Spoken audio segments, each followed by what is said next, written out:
हाँ जी, तो स्टूडेंट्स अस्सलाम वालेकुम। तो स्टूडेंट्स आज की इस वीडियो में हम हाई पास फिल्टर के तमाम थीसिस के बारे में बात करने वाले हैं, मतलब कि थ्योरेटिकल पार्ट के बारे में बात करने वाले हैं कि इसके ऊपर क्या क्या रिसर्च हुई और कैसे कैसे इसकी इक्वेशंस डेवलप हुई। तो तमाम चीज़ों के बारे में बात करेंगे। सबसे पहले तो आएगा इसका फर्स्ट आर्डर, ठीक है। फर्स्ट आर्डर इसका फर्स्ट पार्ट है, ठीक है। उसके बाद हमारे पास आ जाएगा सेकंड आर्डर। सेकंड आर्डर इसका क्या है जी, सेकंड पार्ट है। उसके बाद आ जाएगा हमारे पास सेलन की, सिंपल सेलन की, यानी कि थर्ड पार्ट सेलन की। और उसके बाद लास्ट एंड फाइनल पार्ट क्या होगा जी, मॉडिफाइड सेलन की, चौथा हिस्सा मॉडिफाइड। तो इन चारों को हम आज की इस एक सिंगल वीडियो में ही एक्सप्लेन कर देंगे, क्योंकि ये बिल्कुल लो पास फिल्टर से रिलेशन रखते हैं। तो जिन बच्चों ने, जो बच्चे नए हैं हमारे चैनल पे, वो एक दफ़ा जाके लो पास फिल्टर जाके एक दफ़ा देख लें, क्योंकि वो पूरी प्लेलिस्ट हमारे पास बनी पड़ी है फुल कोर्स की, इलेक्ट्रॉनिक डिवाइसेस एंड सर्किट 2 की। तो उसमें ये चीज़ें सारी एक्सप्लेन है, ठीक है। तो देखें, सबसे पहले शेप पे क्या फ़र्क पड़ेगा मैं आपको बताता चलूँ। मैं बनाऊंगा यहाँ पे स्टूडेंट्स से सिंपल है फर्स्ट आर्डर के लिए, ठीक है। फर्स्ट आर्डर के लिए तो फर्स्ट आर्डर और सेकंड आर्डर के लिए, दोनों के लिए बना दूंगा आपके लिए। तो आपने क्या करना है जी, उसके थ्रू ही समझ लेना। देखें, हाई पास का मतलब होता है कि कैपेसिटर में से ज़्यादा चार्ज का गुजरना। तो कैपेसिटर में से ज़्यादा इनपुट उस वक्त गुजर सकती है जब सबसे पहले लगा ही कैपेसिटर हो इनपुट के साथ। देखें, ये डायरेक्ट इनपुट दी जा रही है और आगे कैपेसिटर लगा हुआ है। कैपेसिटर और रजिस्टर की जगह क्या हो गई है, आपस में एक्सचेंज हो गई है। ये चीज़ मेरे अजीज़, तो इस तरह से आप याद रख सकते हैं। हाई पास का मतलब है करंट का ज़्यादा गुजरना कैपेसिटर में से, और इसकी थ्योरी भी यही है। तो यहाँ पे क्या होगा जी, इनपुट जानिब जब इससे इनपुट निकलेगी तो डायरेक्ट कैपेसिटर में से गुजरना शुरू हो जाएगी, जिसकी वजह से ज़्यादा चार्ज स्टोर हो जाएगा कैपेसिटर में। और यहाँ पे नॉन इन्वर्टिंग एम्पलीफायर यहाँ पे बनेगा RF, और इस साइड पे R1, जिसको ग्राउंड कर दिया जाएगा। अब ये नॉन इन्वर्टिंग इस वजह से क्योंकि हम किस तरफ से दे रहे हैं इनपुट जी, इनपुट हम पॉजिटिव पोल से दे रहे हैं। यहाँ पे हमें आउटपुट मिलेगी। तो इनके फार्मूलाज अब मैं आपको बताता हूँ। सबसे पहला फार्मूला हमारे पास इसका ओमेगा नॉट, क्या फॉर फर्स्ट ऑर्डर की बात कर रहा हूँ, omega naught is equal to 1/RC। एक ये फार्मूला है, मैं यहाँ पे हेडिंग दे देता हूँ फर्स्ट के लिए। और उसके बाद एक और फार्मूला है हमारे पास इसका के का फार्मूला, यानी गेन का फार्मूला 1 प्लस RF/RI, ये इसका फार्मूला है। बस स्टूडेंट्स, ये दो फार्मूलाज आप याद करें और आपका काम डन है, ठीक है। तो इसमें क्या करना है जी, इसमें मैं ये भी चीज़ बता दूं, इसमें अब यहाँ पे चाहे R इसके करीब है, ठीक है, इसमें हो सकता है थोड़ा फ़र्क हो, लेकिन मैं आपको बता देता हूँ। नहीं स्टूडेंट्स, बिल्कुल एज इट एज़ है, जैसे हमने मतलब किया था लो पास फिल्टर में कि कैपेसिटर की वैल्यू आपने इसमें सी की वैल्यू सेट करनी है। आप यहाँ पे लो पास फिल्टर के ही असूल अप्लाई करेंगे, रूल्स। तो सी की वैल्यू आपने सेट कर लेनी है, मतलब खुद से लगा लेनी है कुछ ना कुछ वैल्यू, और ओमेगा नॉट की वैल्यू आपको गिवन होगी, और यहाँ से आपने आर की वैल्यू कैलकुलेट कर लेनी है। दूसरा असूल इसका ये है कि आर एफ की वैल्यू आपने सेट कर लेनी है, क्योंकि ये आउटपुट के करीब होता है ज़्यादा। तो आर एफ की वैल्यू आपने सेट कर लेनी है, और किसकी वैल्यू कैलकुलेट कर लेनी है जी, R1 की वैल्यू कैलकुलेट कर लेनी है। के की वैल्यू आपको दी गई होगी, ठीक हो गया। तो ये हमारा था फर्स्ट आर्डर के लिए, ठीक है। First order pass filter, high pass filter. Second order में क्या होगा जी, सेकंड आर्डर में बस थोड़ा सा फर्क आएगा, यहाँ पे 2 कैपेसिटर हो जाएंगे, 2 रजिस्टर हो जाएंगे, ठीक है। बाकी शेप एज इट एज होगी। तो आप चाहे तो चले मैं आपके लिए शेप ड्रा कर देता हूँ, थोड़ी बहुत इसमें चेंजिंग कर देता हूँ। देखें, ये कैपेसिटर लगा हुआ है, इसके साथ इस तरह से एक और रजिस्टर आ जाएगा, और यहाँ पे एक और कैपेसिटर आ जाएगा, और ये हमारे पास फिर ये इस तरह से तरतीब हो जाएगी। ये कहलाएगा C2 C3 R2 R3, ठीक होगा। ये हमारे पास क्या है, ये हमारे पास सेकंड आर्डर है। तो इसमें हमारे पास जो इक्वेशंस होती हैं वो इस तरह से होती हैं। ओमेगा नॉट की इक्वेशन एज इट एज वैसे ही होती है 1/RC के। इसमें क्या होता है जी, हमारे पास C2 C3 के इक्वल होता है और R2 R3 के इक्वल होता है, तो इनको R से ही प्रेजेंट कर दिया जाता है। क्या ले, सेम एज इट एज इन दोनों की इक्वेशन सेम होती है। के की भी यही इक्वेशन होती है 1 प्लस RF/R1, यानी कि same to same as it as यही रूल्स अप्लाई होंगे जो ऊपर रूल अप्लाई हो रहे थे। बस एक इसमें इक्वेशन शायद नहीं अप्लाई होती है, वो इक्वेशन है जी, वो मैं आपको बता देता हूँ, ज़्यादा टेंशन वाली बात नहीं है। वो इक्वेशन होती है 1/Q is equal to 3 minus के। इसमें के की वैल्यू फिक्स होती है बटरवर्थ के लिए, यानी बटरवर्थ अगर आपको दे दिया जाए ना, वहाँ पे लिखा होगा, यानी कि आपने क्या करना है जी, सेलन की को इस्तेमाल करते हुए बटरवर्थ का हाई पास फिल्टर डिज़ाइन करना है। तो उसमें आपने के की वैल्यू आप याद रखें हमेशा 1.5858 होती है, ठीक है।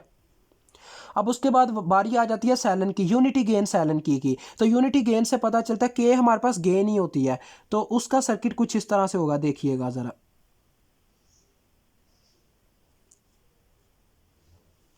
वो सेकंड आर्डर से ही बनती है जी, यही शेप होगी, वो सेकंड आर्डर से बनती है यूनिटी गेन वाली। तो 2 कैपेसिटर होंगे, 2 रेजिस्टर होंगे।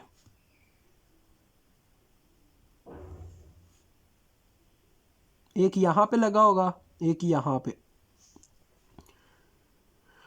और दूसरी बात, इस रजिस्टर का कनेक्शन जाके आगे डायरेक्ट कनेक्ट भी होगा, वो भी मैं आपको बता देता हूँ। देखें, जैसे हमने प्रीवियस में देखा था, तो यहाँ पे भी वही सीन होगा, देखिएगा ज़रा बस।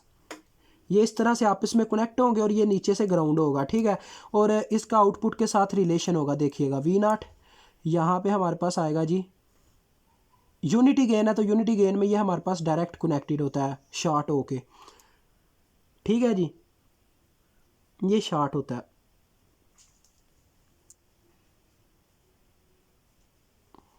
और इसका इस तरह से कनेक्शन आगे गया होता है आउटपुट को। ये हो गया R2, ये हो गया R3, ये C2, ये C3, और ये हमारी इनपुट सप्लाई। तो इसका भी एज इट एज हम क्या इस्तेमाल करेंगे, लो पास फिल्टर वाले फार्मूलाज इस्तेमाल करेंगे। सबसे पहले ओमेगा नॉट का फार्मूला होगा हमारे पास 1/RC। उसके बाद हमारे पास एक और फार्मूला होगा जी, यहाँ पे के की वैल्यू तो यहाँ पे 1 फिक्स होती है, ठीक है। के की वैल्यू 1 फिक्स होती है, क्योंकि यूनिटी गेन का मतलब ही ये है कि के की गेन हमारी 1 है, तो के हमारे पास गेन ही होती है।